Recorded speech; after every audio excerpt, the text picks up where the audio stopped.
Cette chronique est une présentation du Centre d'aide au développement des apprentissages. Mon nom est Annie Genois, je suis ergothérapeute pédiatrique. Je suis associée principale à la clinique Ergo-L'Escargot et je suis ergothérapeute ici à la CADA, à Sainte-Marie-de-Beauce. Une ergothérapeute pédiatrique, en fait, c'est une ergothérapeute qui travaille avec les enfants. Nous, ici, on travaille avec les enfants de 0 à 12 ans. Et le rôle de l'ergothérapeute, c'est de rendre l'enfant autonome dans ses rôles d'enfant. Dans le fond, les rôles d'un enfant, c'est de jouer, c'est d'être un bon écolier, puis c'est de faire ses petites tâches quotidiennes comme s'habiller, manger. Donc, du moment que l'enfant a un défi dans un de ces rôles-là, il peut venir consulter en ergothérapie. Il y a des enfants qui vont avoir des diagnostics déjà, des difficultés déjà nommées, qui peuvent venir nous consulter. D'autres qui ont seulement des petites difficultés qui vont arriver dans le quotidien, puis qui peuvent quand même avoir besoin de nos services. Des références qu'on a souvent pourraient être, par exemple, un enfant qui a des troubles au niveau de l'écriture. Donc, même plus tard dans sa scolarité, 3e, 4e année, il va nous arriver, puis l'enseignante va nous dire que sa calligraphie est soit pas lisible ou soit pas assez rapide. Là, le rôle d'ergothérapeute dans un cas comme ça va être d'évaluer tous les prérequis à l'écriture pour voir qu'est-ce qui fait que ça ne fonctionne pas. Et là, des prérequis, bien, il y en a beaucoup. Ça va aller de, par exemple, la force musculaire. Il faut que l'enfant, pour être capable d'écrire, soit tonique, soit suffisamment fort, qu'il ait le tronc solide, le bras solide, pour que la main puisse faire des mouvements raffinés. Si le tronc est tout mou puis que l'épaule est en jello, bien, quand il va arriver pour écrire, ça ne fonctionnera pas.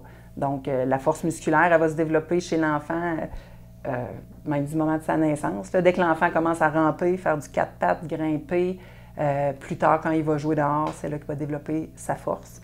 Mais s'il y a eu une difficulté à la développer, bien là, il peut se retrouver chez nous, même, puis ça va avoir des impacts au niveau de l'écriture.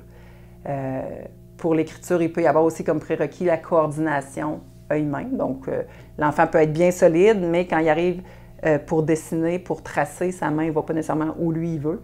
Donc, il manque de coordination. Ça peut être une cause à la difficulté d'écriture. La coordination aussi va se travailler dans la toute petite enfance, quand l'enfant va faire des jeux où il doit enfiler ou quand il va commencer à dessiner puis essayer de tracer des choses. Donc, ça se travaille très, très, très tôt. Et si ça n'a pas été travaillé, bien, les impacts peuvent ressortir beaucoup plus tard, comme à l'écriture. Il y a aussi la dissociation des doigts qu'on appelle en ergothérapie, c'est la dextérité, les mouvements très fins des doigts. Quand j'écris, c'est pas mon bras qui fait le mouvement d'écriture, ça n'aurait pas de bon sens, ça serait beaucoup trop gros. Donc, le bras est solide et c'est des petits mouvements fins des doigts qui doivent se faire. Donc, si l'enfant n'a pas une bonne dextérité, l'écriture, la calligraphie ne sera pas bien développée, ne sera pas raffinée. Et la dextérité se travaille aussi tout petit, 0,5 ans, du moment que l'enfant manipule des petits blocs Lego, des petites Polly Pocket, des macaronis, des Light Bright. Dès qu'il est dans des petites manipulations, il développe ses doigts, ça va avoir un impact à un moment donné même sur l'écriture. Pour écrire, ça prend aussi une bonne perception visuelle. Donc, c'est quelque chose que les ergothérapeutes peuvent aller évaluer. Quand la première fois que l'enseignante va me demander de tracer un B, puis elle va me mettre le modèle au tableau, si je ne suis pas capable d'avoir une bonne perception visuelle, d'analyser la forme qui est au tableau, je ne serai pas capable de la retracer. Elle peut même être à l'envers si je n'ai pas une bonne orientation spatiale. Et ça va s'être développé également petit quand l'enfant va faire des casse-têtes, quand il va essayer de suivre un modèle Lego ou faire des copies de modèles quelconques dans les jeux. Souvent, les références, on va demander à notre éducatrice quand l'enfant est en garderie. Elle a un bon comparable. On ne veut pas toujours comparer aux autres amis, mais elle va pouvoir nous dire « Ah là, dans tel jeu, c'est difficile ». L'enfant qui est bien stimulé, qui va jouer beaucoup, qui va manipuler beaucoup, c'est rare que le développement ne va pas se faire. Mais pour ça, il faut qu'il manipule. Et ce qu'on se rend compte dans les dernières années, c'est qu'il y a beaucoup d'enfants sur les tablettes. Et ça, bien, tout ce qu'on vient de parler, ça ne sera pas développé. Donc, il faut jouer dehors, il faut jouer avec des jeux de manipulation à l'intérieur, des Lego, des petits Playmobil, peu importe. Il faut manipuler. Si l'enfant a de la difficulté, s'il n'est pas intéressé par ces jeux-là, ça peut déjà être un signe que peut-être que c'est parce que c'est difficile pour lui.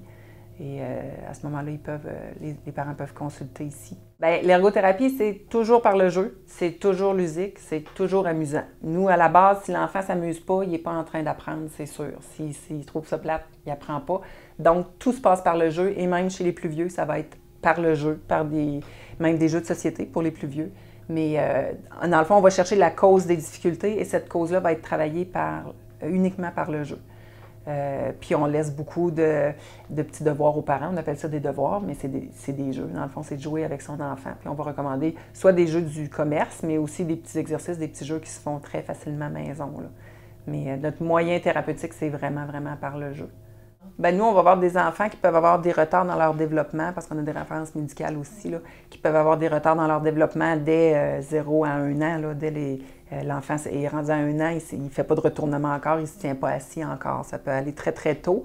La période critique est surtout le préscolaire, là, fait 4 à 6 ans, où là, des fois, on a attendu un petit peu avant de consulter en se disant « Ah, ben, il est encore petit, il va finir par se développer. » Bon, on a plein de raisons là, qui fait qu'on attend un petit peu, mais là, l'école commence, puis à l'école, bien, ça ne va pas attendre. Hein? Donc, à l'école, il y a des compétences à développer, des exigences scolaires. Donc, la période, là, l'année avant l'école et la période, l'année de la maternelle est particulièrement critique pour qu'après, ça se poursuive bien, puis que l'enfant soit confiant à l'école, puis ait une belle estime de lui à l'école parce qu'il va se sentir confiant, là. Le développement sensoriel, en fait, c'est l'enfant qui va être hypersensible, souvent hypersensible, mais qui peut être aussi hyposensible, plus rarement, mais ça arrive. Donc, un enfant qui est très sensible à l'environnement.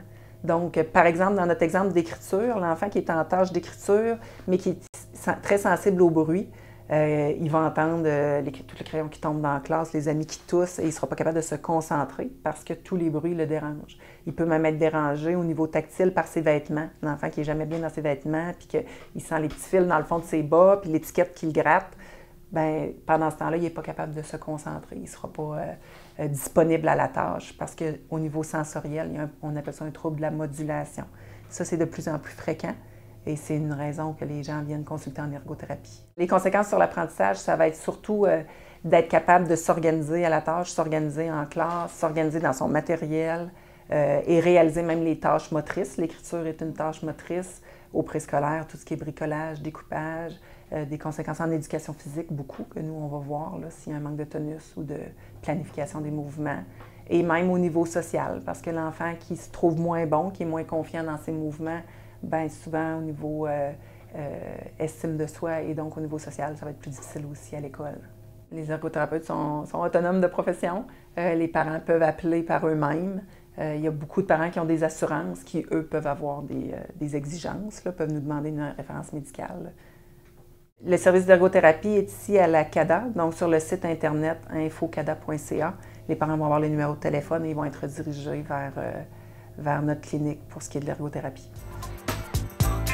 Cette chronique est une présentation du Centre d'aide au développement des apprentissages.